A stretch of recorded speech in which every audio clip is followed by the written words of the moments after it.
ดูสีหน้าของมุมแดงรู้แกจะไม่รู้สึกรู้สาอะไรเลยรอยยิ้มนี่หายากจริง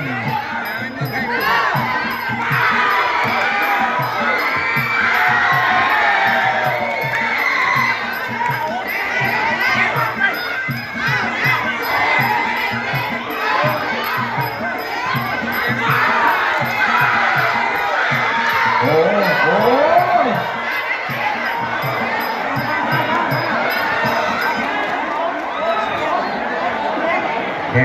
แขนดูแขนก่อนดูแขนเนี่ยพอแพ้กับเช็คเรตติ้งอีกแล้วทำคอนเทนต์อีกนะมุก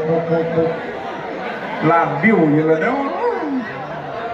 เอ้ยช็อตนี่บ่ได้เลยช็อตนี่